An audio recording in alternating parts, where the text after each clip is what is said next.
Within this video, I share some recommendations for the start of Chapter 2, which addresses atomic structure. Here we see the different learning objectives and sections within Chapter 2. The discovery of atomic structure is right at the start as we consider the contributions of Thomson, Millikan, and Rutherford. Looking at a progression of the ideas through the chapter, when I teach this course, and it meets twice a week, I usually do half of the time, one day on looking at the modern atom, and one day looking at the classifying and naming of molecular and ionic compounds. Looking at the progression of the questions, their difficulty, the experiments of Thomson, Rutherford, and Millikan, usually one of the most difficult topics within the chapter. I understand why it's difficult. If we look at the treatment within the book, it includes images for each of these, but not always a lot of insight, I feel, as to what was going on. In this description here of the Millikan's oil drop experiment, it's drawing our attention to how there's a source of X-rays, which are going to cause the electrons to become negatively charged, and that different forces are in play. Gravity pulling downward, electric field that could be drawing charged particles upward, but it's really not that clear how the whole process works. When we're looking at these different scientists, we want to get a sense of the scientist, how the experiment worked, and the significance of the experiment. The scientist and the significance, that's easier accomplished. It's lower level recall of information.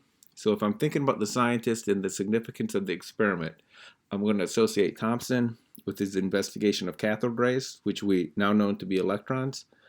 By measuring a ratio of their charge and mass, he's credited with discovering the first subatomic particle, the electron. Rutherford was studying alpha particles, which we now know to be helium nuclei.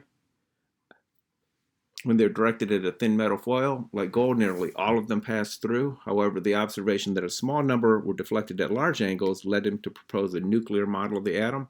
And then finally, Millikan, in his oil drop experiment, the total amount of charge the drops acquired was measured. And he could use this information to determine the smallest amount of charge possible, which was the charge of the electron. Why do we dwell on these contributions? Beyond their historical significance, we find that throughout the semester, ideas like the attraction, repulsion, and forces, those are crucial for understanding and explaining the phenomenon that we encounter.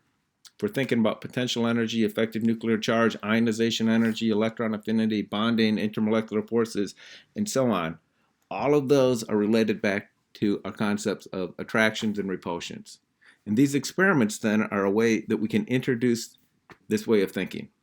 As a teacher, it really helps to know how these experiments worked so that we can support our students' understanding.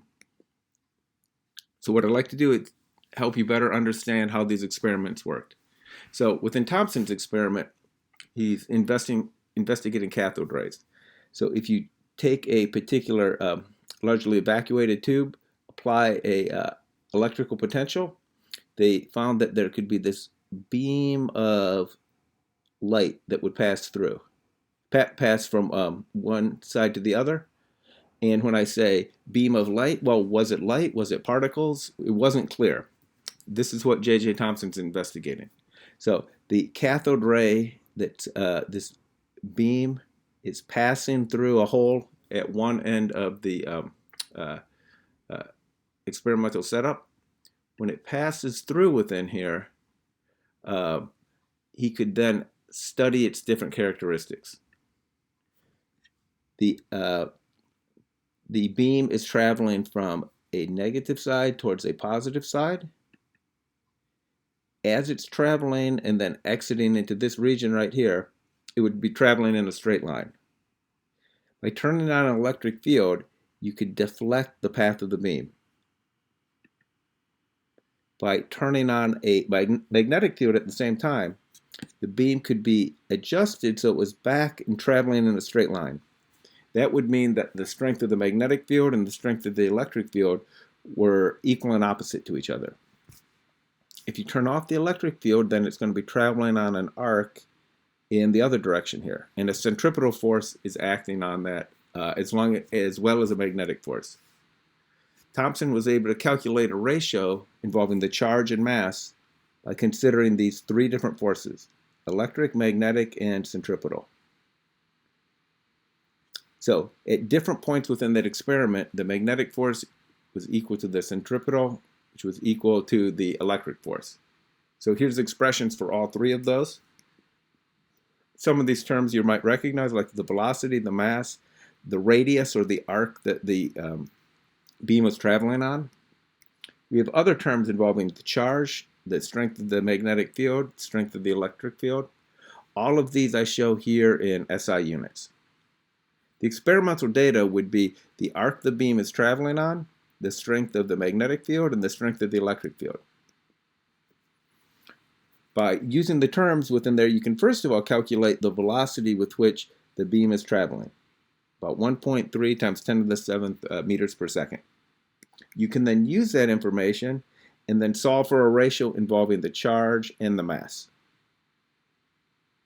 You can't solve independently for the charge, independently for the mass, but instead you can solve for a ratio involving the two of them. We don't have students do calculations involving the expressions I just showed, but here's an end of chapter question that's really on the same topic. A charged particle moves between two electrically charged plates. What would be the sign of the electric charge on the particle? What would happen if the charge increased? What if you were to change the mass?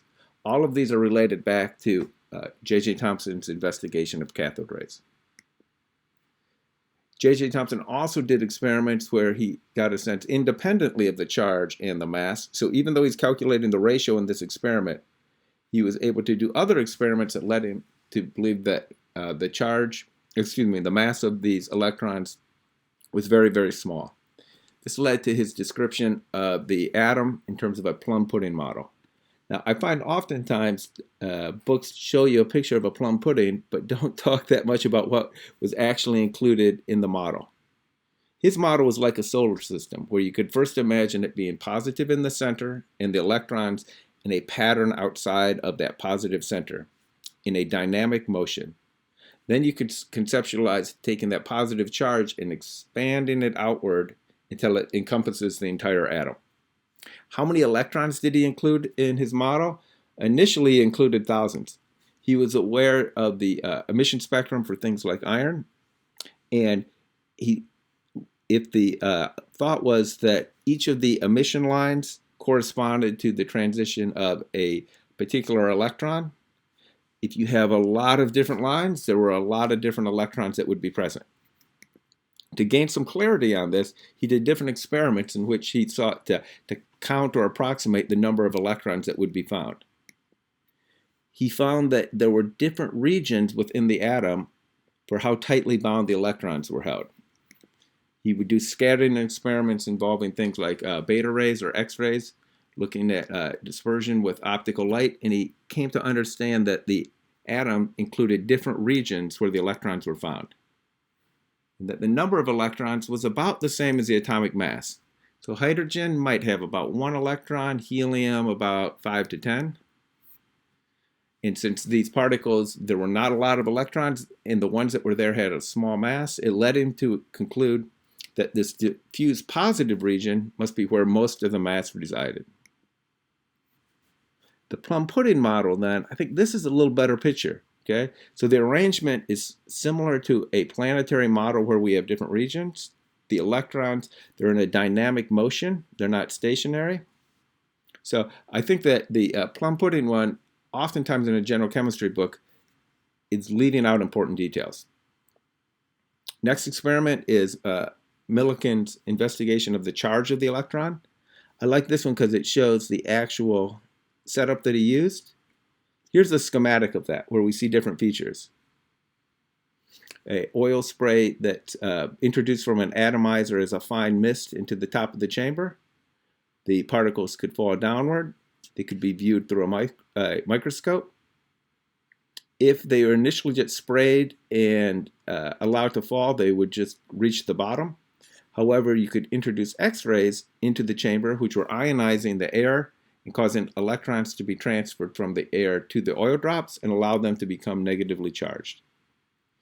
So we have these very small individual droplets of oil moving downward due to the force of gravity, and they meet with some air resistance and viscosity along the way. If they're charged, by turning on the electric field, notice it's positive at the top, negative at the bottom. If the charges are negative, it would be possible now to have a force that's compelling them to move upward that would be opposing that of gravity.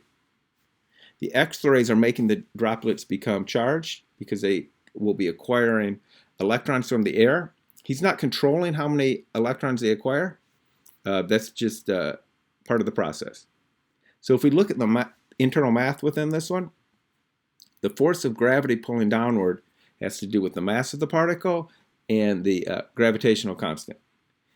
As it's traveling downward, it would be meeting with some air resistance. The air resistance is described by Stokes' law, the force of which has to do with the radius of the sphere for the drop that's coming down, the medium it's traveling through, the viscosity of the air, and the velocity of the sphere itself. I think of this picture here of a skydiver. Force of gravity is pulling them downward. When they reach a constant velocity, no more acceleration taking place, that means the particular forces here are equal to each other. You could then turn on an electric field. The electric field would take a negatively charged particle then and apply a force that goes upward. So if it's traveling upward, now the air resistance is on the other side. As it's moving upward, it's being opposed by both the gravity and the air resistance.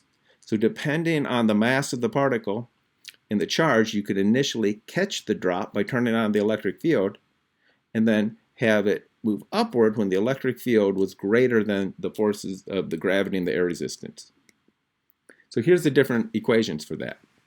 We have one equation corresponding to gravity and air resistance when the drop's falling with a constant velocity, and another expression due to gravity and air resistance when the electric field is making it move upward, and it would be rising with a constant velocity.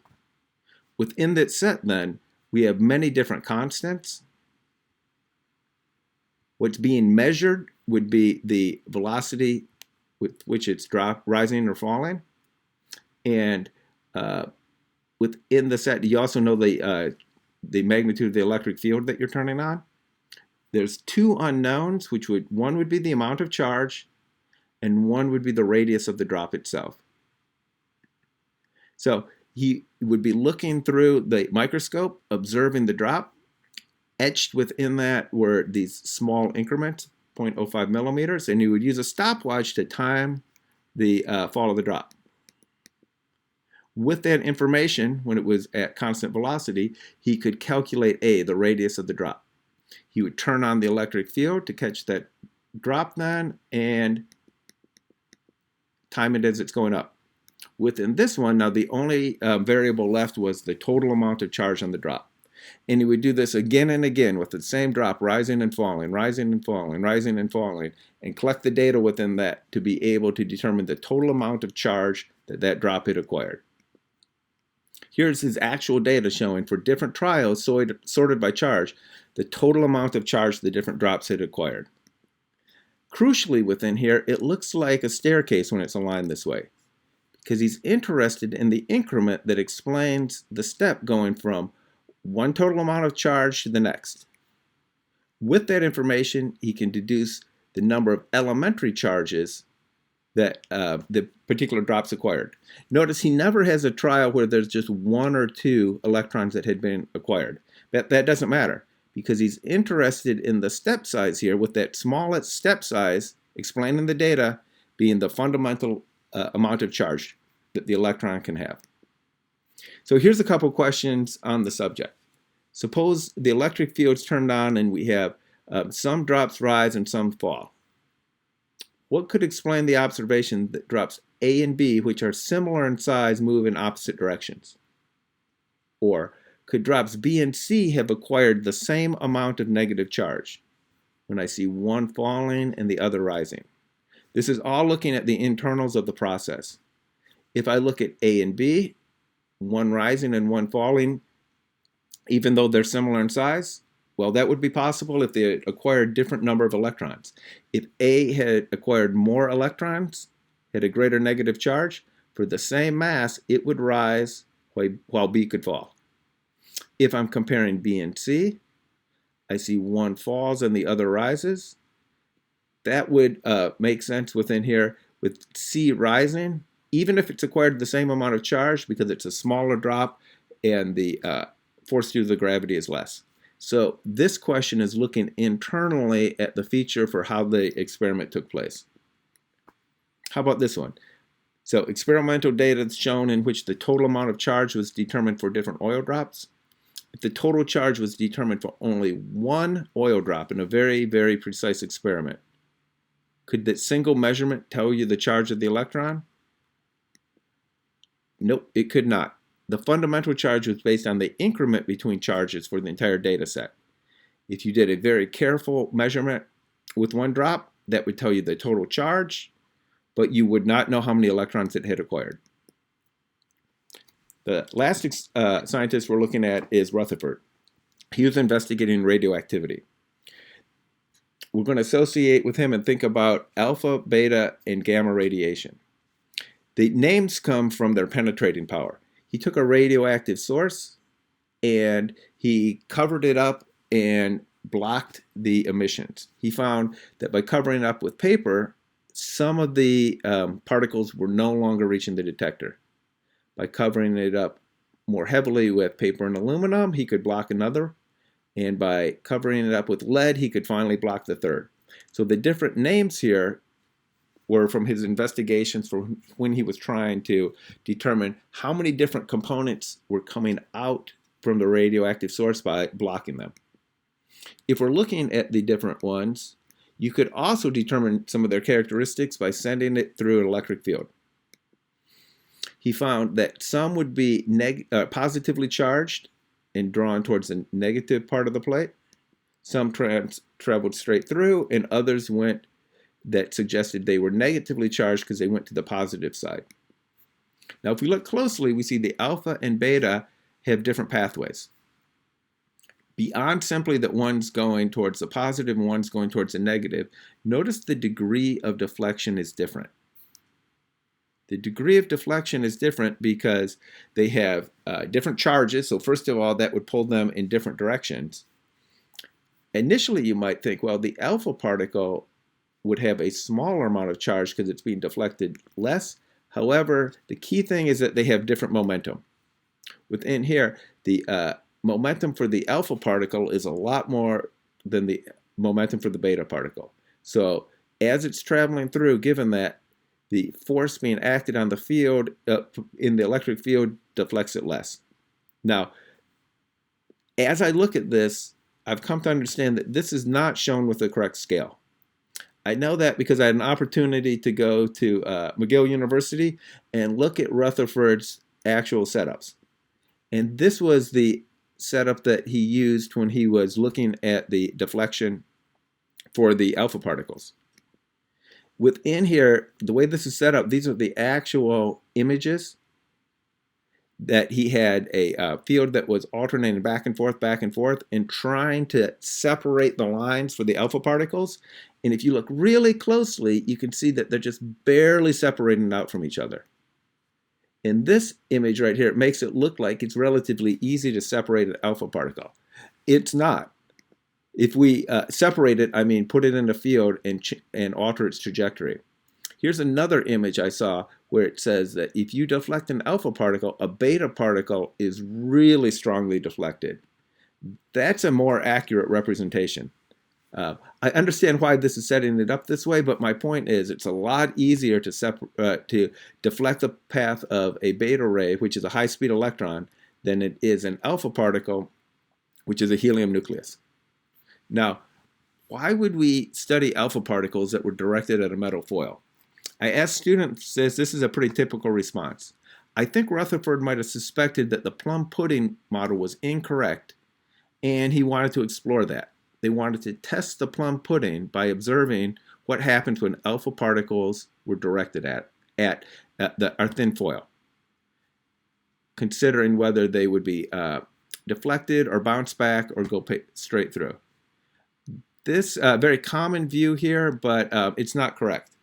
Rutherford was interested in the behavior of the alpha particles, not the metal foil. He was interested in the alpha particles because he was trying to make a better detector for radioactivity. If you've heard of a Geiger counter, Hans Geiger was working at this time with Rutherford to try to make a better detector. He found, however, within their setup that the scattering of the alpha particles by matter was a problem. This would be a depiction of one of their early detectors, and they were trying to sound alpha particles through the entire apparatus, but they were being scattered along the way. So he wanted to learn more about the scattering of the alpha particles as they were interacting with air and other matter. Now, how might you study scattering? This would be an initial experiment. So right here is their radioactive source at point A, and down here at S, that's where the detector is. So with this first setup, there was no signal reaching the detector. It's blocked there, so the alpha particles could be emitted, the radioactive source could be emitted upward here, but it wouldn't be reaching the detector. Then by adding a piece of metal there that would act as a backboard, it was possible to direct them and they would bounce off the metal surface and then reach the detector. That was how they first determined that these alpha particles could be scattered backwards. The different depictions that you see where they have this circular arrangement, those were subsequent investigations where they were trying to quantify this. Notice within this description, this is from the Atkins textbook, how they're showing it wasn't initially a gold foil, but instead a platinum foil that was being used. It was found that about 1 in 20,000 particles were deflected at very large, sharp angles, with most of the particles going, the alpha particles going straight through. Now, what's remarkable about this is not that most go straight through. What is remarkable is that some, even though it's 1 in 20,000, were scattered at these sharp angles. Initial explanations returned to the kinds of work that J.J. Thomson had done. And they knew from those experiments, those were best explained by electrons being scattered by multiple events. Electrons have much smaller momentum, so they can bounce around more and exhibit multiple scattering events. The genius of Rutherford in this is he came to propose a single scattering by a very dense nucleus when the high energy alpha particles approached it. So conceptually, he went from thinking that there had to be multiple scattering events to just a single one. This PhET sim, I think, is useful for illustrating a few of these features. So if you look at a plum pudding model, you can direct alpha particles towards the atom as a plum pudding, and it goes directly through. There's not enough concentrated charge or mass to cause it to be deflected. So the alpha particles pass straight through. If we were to take this and consider the nuclear model, you notice that the alpha particles are being deflected when they approach quite near the nucleus, but other than that, most of them end up exiting at the top of the screen. In order for them to be directed back towards the bottom of the screen, they really have to be spot on right towards a particular nucleus. If we were to zoom in and see how they're being deflected, we see that they're not striking the nucleus, but they're being deflected as their positive charge approaches the positive charge of the nucleus. If you are somehow able to reduce the number of protons in the nucleus, notice how they approach much, much closer. It's about the positive charge of the alpha particles being repelled by the positive charge of the nucleus. Now, when I ask students, well, what are your thoughts here on the nuclear model? Was this considered groundbreaking, astonishing, monumental? What do you think? Most would say this was viewed as being absolutely groundbreaking, significant, monumental, but it turns out it wasn't. The scientific community did not really care about this nuclear model. It explained the scattering phenomena, but it really didn't explain other things. It didn't explain radioactivity in the first place. It didn't explain the emission spectrum for the atoms. So it was really only when Bohr came and worked with Rutherford a few years later, that this nuclear model gained acceptance. Now, as I look within this one, the instructional implications for what I've shared with you, certainly don't feel compelled to share all of the information in this video. Much of this is to empower you so you have a better understanding. I find that often a novice student in my class, they ask the best questions on these particular topics, and I really try to support them. They haven't overlearned the particular topic, so they're really asked really good questions about why does this happen, why does that happen? And based on the description in the textbook, I understand why they are not really getting all the answers. But I think based on the details within this video, you might be better situated to support them and make them feel welcome for asking that question. There are certainly connections between these experiments and the mass spectrometer, because a mass spectrometer, after all, it's about a deflection that's occurring involving a charge and mass ratio, just like Thomson's experiment involving cathode rays. And that's in part why this appears in Chapter 2 as well. The mass spectrometer is really closely related to the underlying experiments. And finally, I hope that you came away to understand that the process of discovery itself is important. Science is collaborative, creative, developmental. A lot of times the history of science is shown as one genius coming up with one idea, then the next genius, then the next genius, and it really isn't very inclusive because it doesn't show how the process was itself collaborative. People were working together, a lot of debate along the different ideas, and that was certainly true for this era. And I think right there, that's another way of making the topic a little bit more accessible for our students.